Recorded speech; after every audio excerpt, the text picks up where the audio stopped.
ज़रूरी है। तो इसीलिए एस्ट्रोनॉमी पढ़ा जाता है कि हम ज्योतिष शास्त्र को लॉजिक और साइंस से जोड़ सकें। तो आगे हम बढ़ते हैं और बहुत टाइम ना लेते हुए हम आज का अ, जो अपना क्लास है उसको शुरू करते हैं। मंजूश्री गौर को मैं बुलाना चाहूँगी, जो सूर्य भगवान के बारे में हमें, सूर्य ग्रह के बारे में हमें बताएँगी। सारा डिटेल मंजूश्री गौर बताएँगी। मंजूश्री, आप आएँ, अपना वीडियो और अपना ऑडियो दोनों जो हैं वो ओपन करें। जय गणपति की। मैं जय गणेश। मंजूश्री अपने गुरुजनों को हृदय से आभार और उनको प्रणाम करती हूँ कि ईश्वर की अनुकंपा से मुझे आईकाश जैसा परिवार मिला, जहाँ मुझे सीखने के लिए इतना सहयोगी मतलब हमारे जो गुरुजन हैं इतने सहयोगी हैं कि हमें हर स्थिति में, हर परिस्थिति में समझाने और सिखाने को तैयार हैं। बस हमारा अब कर्तव्य बनता है कि हम उनकी चीज़ों को सही ढंग से ग्रहण कर पाएँ और सीख पाएँ। और आज ये इतना बड़ा प्लेटफ़ॉर्म मिला कि मैं अपनी थोड़ी-सी बातें, जो जानकारी मेरे पास है, वो आपके समक्ष रख पाऊँ। तो कृपया त्रुटियों को क्षमा करें और मेरा आज जो सब्जेक्ट है, वह है सूर्य, और मैं सूर्य के बारे में जो भी जानती हूँ, मैं थोड़ा-बहुत बताना चाहूँगी। सर्वप्रथम तो सूर्य देवता इस पृथ्वी पे एक साक्षात देवता है, जिन्हें हम प्रत्यक्ष रूप से उनके दिव्य दर्शन कर पाते हैं। वेदों में सूर्य को जगत की आत्मा कहा गया है और सूर्य से ही इस पृथ्वी पर जीवन है। अगर हम आगे देखते हैं तो सूर्य को आरोग्यदाता भी कहा जाता है, और पौराणिक कथाओं के अनुसार हम जाएंगे तो मार्कंडेय पुराण कहता है कि सूर्य की उत्पत्ति के बारे में मार्कंडेय पुराण में कहा है कि पहले जगत की जब सृष्टि की रचना हुई तो पूर्णतः अंधकार था। उस समय कमल योनि से ब्रह्मा जी की उत्पत्ति हुई, और ब्रह्मा जी के मुख से जो पहला शब्द निकला वो ओम था। और ओम जो था वो एक तरह से सूर्य का जो दिव्य रूप था उसका सूक्ष्म रूप था। उसके तो तत्पश्चात ब्रह्मा जी के 4 मुख और उन वेदों से जो प्रकाश हुआ वो ओम में जाके एकाकार हो गया, और यही जो वैदिक तेज है यही सूर्य है। ये सूर्य देव भगवान ब्रह्मा के पुत्र जो कश्यप ऋषि थे, उनकी पत्नी देवी अदिति के पुत्र कहलाए। क्यों? क्योंकि उन्होंने घोर तपस्या की थी सूर्य देव की, और उससे प्रसन्न होकर सूर्य देव ने उनकी इच्छा पूर्ति की और सुषुम्ना नाम की किरण से उनके गर्भ में प्रवेश किया, और इस प्रकार सूर्य का जन्म हुआ। अदिति के पुत्र होने के कारण उनको आदित्य भी कहा गया है। अब सूर्य देव का आध्यात्मिक दृष्टिकोण से उनको ऊर्जा का केंद्र कहा जाता है, और जो सूर्य देव के को चक्र के साथ दर्शाया गया है, जिसे धर्म चक्र के रूप में भी व्याख्या किया जाता है। ये सूर्य की रश्मियां ही उनका अश्व है। सूर्य देव के रथ में सिर्फ एक ही पहिया होता है, जिसमें 12 तीलियां होती हैं। शास्त्रों में रविवार का दिन सूर्य देव को समर्पित है।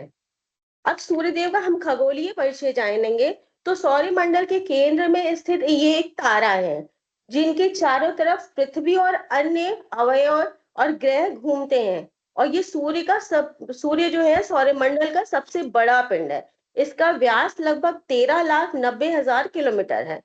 ऊर्जा का ये शक्तिशाली भंडार है, और मुख्य रूप से हाइड्रोजन और हीलियम गैसों का ये विशाल गोला है। परमाणु विलय की प्रक्रिया द्वारा सूर्य अपनी केंद्र से ऊर्जा पैदा करते हैं, और जो हमारी पृथ्वी पे जो ऊर्जा आती है वो सूर्य का एक बहुत छोटा सा हिस्सा है।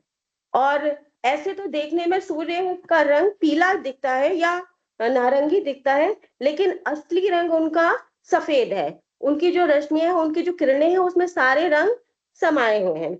ये उनका खगोलीय परिचय है।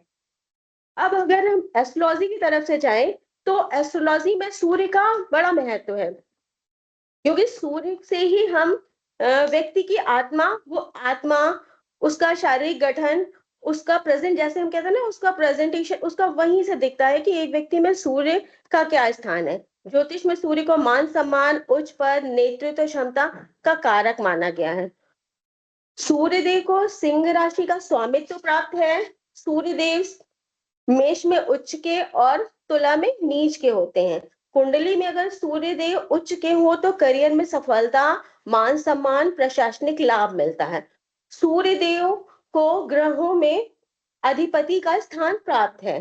कृतिका नक्षत्र, उत्तरा फाल्गुनी, उत्तराषाढ़ा नक्षत्र पर सूर्य का अधिपति है। इन नक्षत्रों में पैदा हुए बच्चों को पहले सूर्य की ही महादशा मिलती है।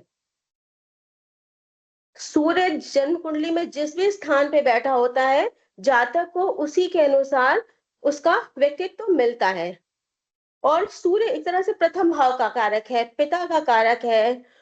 सूर्य, चंद्रमा, मंगल और बृहस्पति के मित्र हैं और शुक्र और शनि से शत्रुता है इनकी। वैसे तो शनि इनके पुत्र हैं, लेकिन यहाँ पे इनके साथ उनकी बनती नहीं है, वो शत्रु कहलाते हैं।